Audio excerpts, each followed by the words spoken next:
Hello everyone, welcome to Exam Plus Academy. आज की इस क्लास में हम डिस्कस करेंगे हमारे जून मंथ के बैंकिंग एंड फाइनेंशियल अवेयरनेस का पार्ट 1 हम डिस्कस करेंगे। जल्दी इसका पार्ट 2 और पार्ट 3 भी मैं आपके लिए लेके आऊंगी। वीडियो आपको दोनों लैंग्वेज में मिलेगी, bilingual Hindi and English. Complete PDF आप लोग नीचे दिए गए लिंक से डाउनलोड कर सकते हैं। हमारे लास्ट पार्ट 3 आने के बाद पार्ट 1, पार्ट 2 एंड पार्ट 3 का कंप्लीट पीडीएफ आपको मिल जाएगा नीचे दिए गए लिंक से।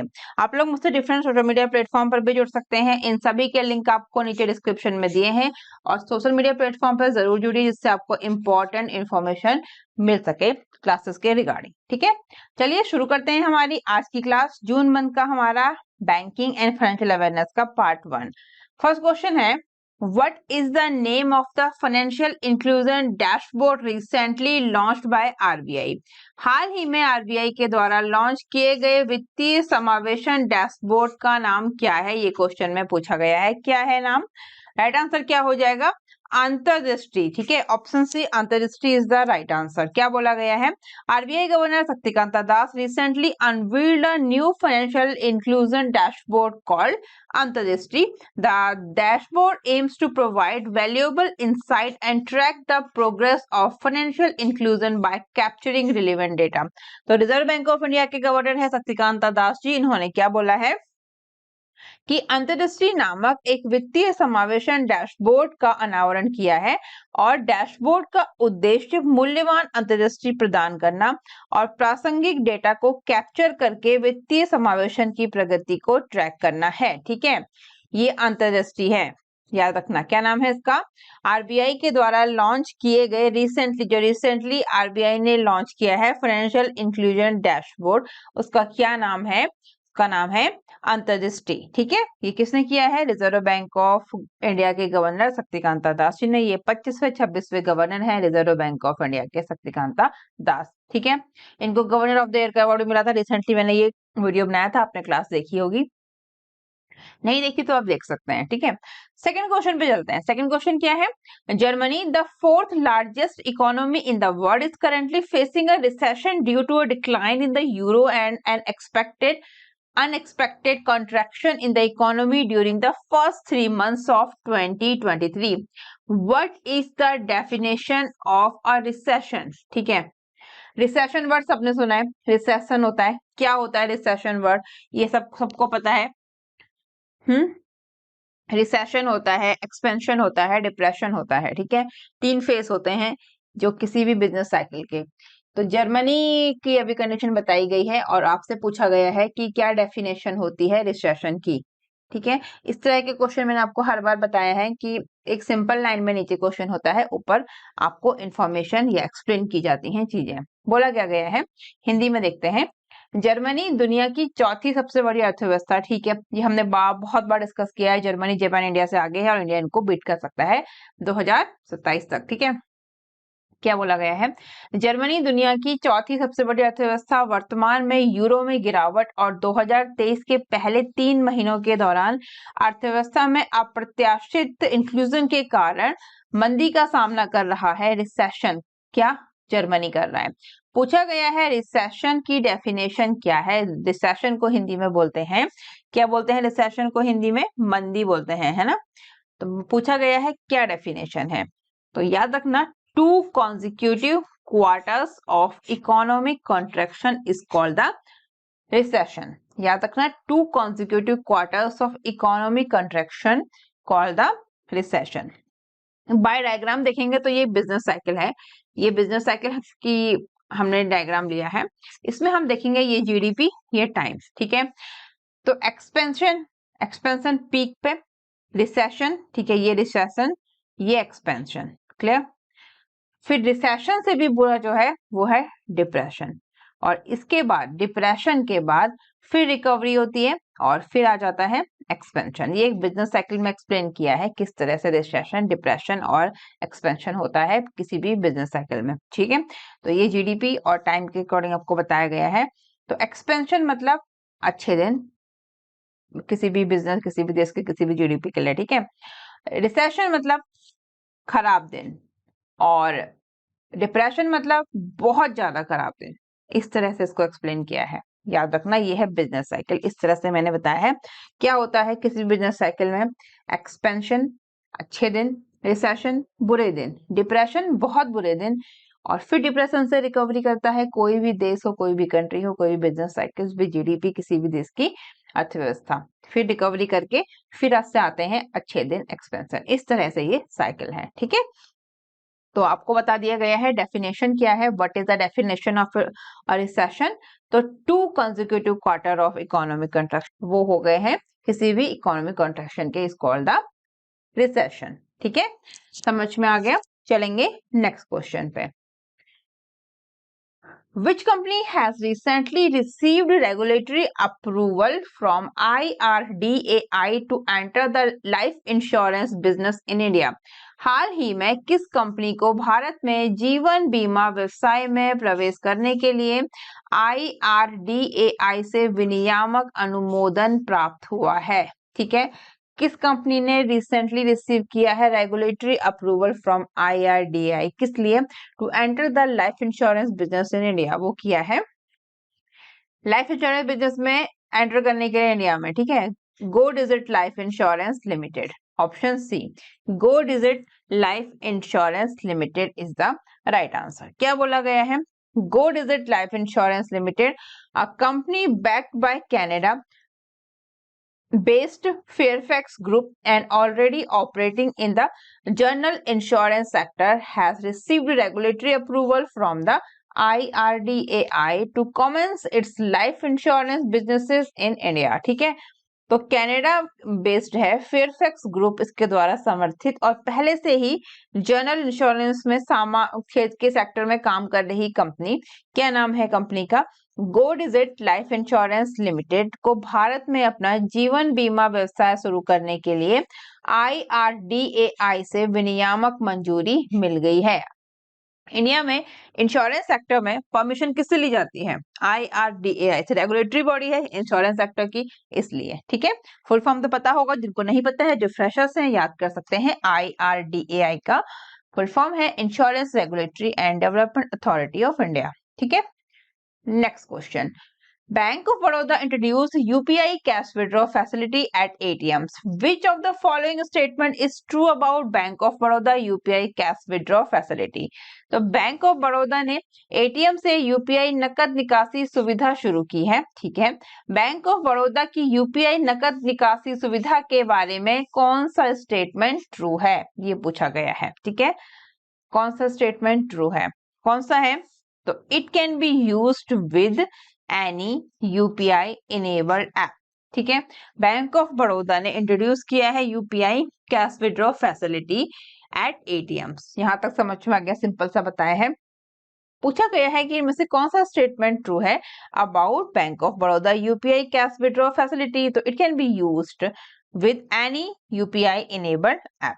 Bank of Baroda, a prominent public lender, has recently launched the interoperable cardless cash withdrawal facility for its customers. ठीक है, next question. What is the purpose of the RBI 100 days 100 pays campaign? ये तो मैंने बताया था, RBI के 100 days 100 pays campaign का क्या मेन पर्पस है? To reduce the quantum of unclaimed deposits। ठीक है, ये इसका मेन पर्पस है। RBI has recently initiated the 100 days 100 pays campaign aimed at tracing and setting the top 100 unclaimed deposits of every bank in every district within a span of 100 days। ठीक है, RBI ने हाल ही में 100 days 100 page अभियान शुरू किया है, जिसका उद्देश्य 100 दिनों की अवधि के भीतर प्रत्येक जिले में प्रत्येक बैंक को शीर्ष 100 अनक्लेम जमा राशि का पता लगाना और उसका निपटान करना है। डिटेल्स में एक्सप्लेन किया है मैंने आपको ये क्वेश्चन, आप देख सकते हैं मेरे प्रीवियस वीडियो में। ठीक है, next question. Which subset of EU member states uses the euro as their official currency? तो यूरोपीय यूनियन के सदस्य राज्यों का कौन सा सबसेट यूरो को अपनी आधिकारिक मुद्रा के रूप में उपयोग करता है? कौन सा? राइट आंसर क्या हो जाएगा? Eurozone. Eurozone is the right answer. Eurozone consist of EU member states that have adopted the euro as their official currency. ठीक है, ये याद रखना कि यूरोजोन जो है, यूरोजोन में यूरोपीय यूनियन के सदस्य देश शामिल हैं, ठीक है, जिन्होंने यूरो को अपनी आधिकारिक मुद्रा के रूप में अपनाया है, ठीक है, उसी को बोला जाता है यूरोजोन। इंपॉर्टेंट है यूरोजोन क्या होता है, ठीक है, इसको याद कर लेना, important. Next question, Who has been appointed as MD of UCO bank? UCO Bank के MD के रूप में किसे अपॉइंट किया गया है इनमें से? तो Ashwini Kumar is the right answer, ठीक है। The government has appointed Ashwini Kumar as MD of UCO Bank in a place of Soma Sankara Prasad, whose terms comes to end. Soma Sankara प्रसाद का जो टर्म्स है वो एंड हुआ है और अश्विनी कुमार बन गए हैं एमडी यूको बैंक के। Ashwini Kumar is currently an executive director of Indian Bank and prior to this he served as chief general manager of Punjab National Bank, ठीक है।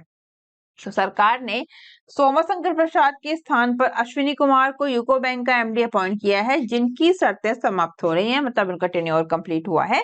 और अश्विनी कुमार वर्तमान में इंडियन बैंक के एग्जीक्यूटिव डायरेक्टर हैं। इससे पहले उन्होंने पीएनबी में मुख्य महाप्रबंधक यानी कि चीफ जनरल मैनेजर के रूप में काम किया है। Next question, Razorpay partners with which of the following to launch Turbo UPI? तो Turbo UPI लॉन्च करने के लिए Razorpay ने किसके साथ साझेदारी की है, पार्टनरशिप की है? तो वो की है एनपीसीआई एंड एक्सिस बैंक के साथ, ठीक है। राइट आंसर हो जाएगा option C, NPCI and Axis Bank. क्या बोला गया है? Razorpay लीडिंग फिनटेक यूनिकॉर्न सबको पता है, has introduced turbo UPI, a revolutionary one step payment solution for the UPI network. तो प्रमुख फिनटेक यूनिकॉर्न Razorpay ने यूपीआई नेटवर्क के लिए एक क्रांतिकारी वन स्टेप भुगतान समाधान टर्बो यूपीआई पेश किया है। याद रखना टर्बो यूपीआई नाम है। हाँ, नेक्स्ट इसी पे बेस्ड क्वेश्चन है, what distinguishes Razorpay turbo UPI from Paytm UPI SDK? Discuss किया था ना कि Razorpay के टर्बो यूपीआई को पेटीएम के यूपीआई एसडीके से क्या अलग करता है, किस तरह से वो डिफरेंट है पेटीएम के यूपीआई एसडीके से Razorpay का टर्बो यूपीआई किस तरह से है? तो turbo UPI provide insight into drop of patterns whereas Paytm's UPI SDK does not, ठीक है। इस तरह से इसको डिफरेंट करता है, इसको अलग करता है टर्बो यूपीआई, ठीक है। तो टर्बो यूपीआई प्रोवाइड कराता है insight into drop of patterns, जो पेटीएम यूपीआई एसडीके नहीं प्रोवाइड कराता है। Next question, Which city emerged as the top destination for foreign direct investment FDI from India in 2022? कौन सा शहर 2022 में भारत से एफडीआई के लिए शीर्ष गंतव्य के रूप में उभरा है? वो है दुबई, ठीक है। Dubai is the right answer. According to the latest FDI market and Dubai FDI monitor, Dubai has secured its position as the leading destination for foreign direct investment from India in the calendar year 2022. Next question, which bank currently hold the highest value of unclaimed deposit? तो वर्तमान में किस bank में दावा न किए गए जमा का उच्चतम मूल्य है? वो है State Bank of India, SBI, ठीक है। नेक्स्ट क्वेश्चन है, where are unclaimed deposit transfer by banks, ठीक है।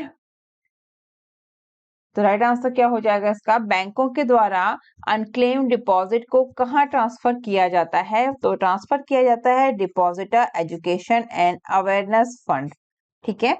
यहाँ पे ट्रांसफर किया जाता है बैंक के पास जितने भी अनक्लेम्ड डिपॉजिट होते हैं, बैंक उनको depositor education and awareness fund में डिपॉजिट करवा देते हैं।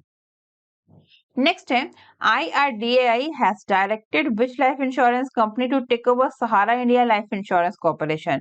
तो IRDAI ने किस जीवन बीमा कंपनी को सहारा इंडिया लाइफ इंश्योरेंस कंपनी का अधिग्रहण करने का निर्देश दिया है? किसको? SBI लाइफ इंश्योरेंस कॉर्पोरेशन, ठीक है। SBI life insurance corporation is the right answer.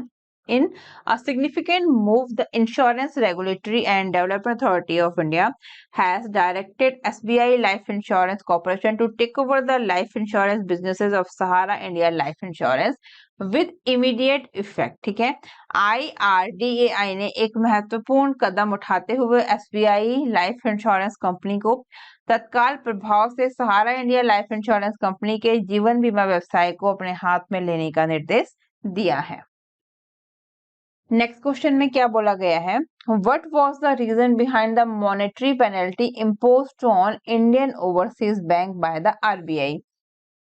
तो आरबीआई के द्वारा इंडियन ओवरसीज बैंक पर लगाए गए मौद्रिक दंड के पीछे का क्या कारण था, तो वो है failure to transfer minimum mandatory sum to its reserve fund, option D. ठीक है, the RBI has imposed a monetary penalty of rupees 2.20 crore on Indian Overseas Bank for violating various rules and regulations। क्या बोला गया है कि RBI ने विभिन्न नियमों और विनियमों का उल्लंघन करने के लिए इंडियन ओवरसीज बैंक पर 2.20 करोड़ रुपए का मौद्रिक जुर्माना लगाया है।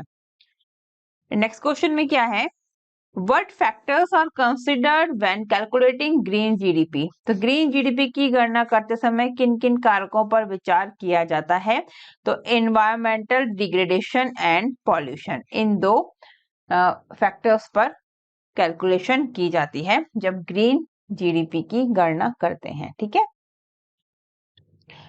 as the world grapples with the challenges posed by climate change and environmental degradation, the concept of green GDP has gained significant attention। जैसा कि दुनिया जलवायु परिवर्तन और पर्यावरणीय गिरावट से उत्पन्न चुनौतियों से जूझ रही है, हरित जीडीपी की अवधारणा ने महत्वपूर्ण ध्यान आकर्षित किया है। Next question. What is the revised GDP growth forecast for India in financial year 24 according to the World Bank latest report?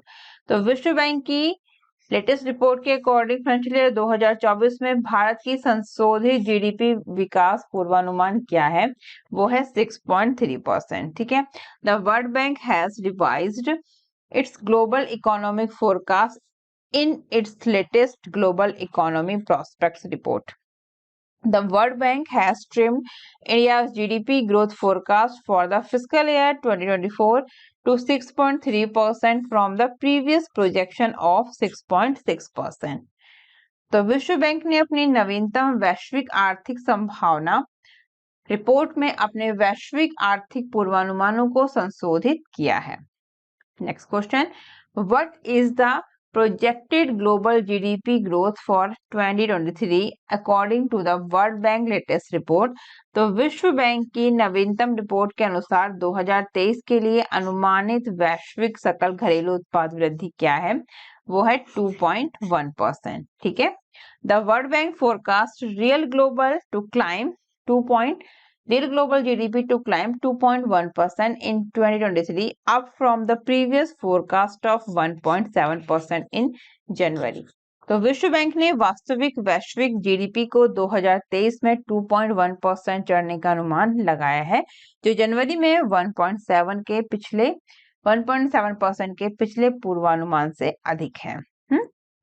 Next, RBI has recently updated the alert list to caution the public about unauthorized forex trading platform.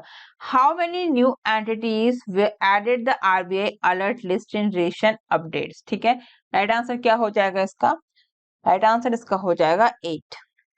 बोला क्या गया है कि RBI ने हाल ही में अनाधिकृत विदेशी मुद्रा व्यापार प्लेटफॉर्म के बारे में जनता को सावधान करने के लिए अपनी अलर्ट लिस्ट को अपडेट किया है। हाल ही में अपडेट में आरबीआई की अलर्ट लिस्ट में कितनी नई संस्थाएं जोड़ी गई हैं, वो है 8 नई संस्थाएं। ठीक है, the RBI has recently updated its alert list to caution the public about unauthorized forex trading platform.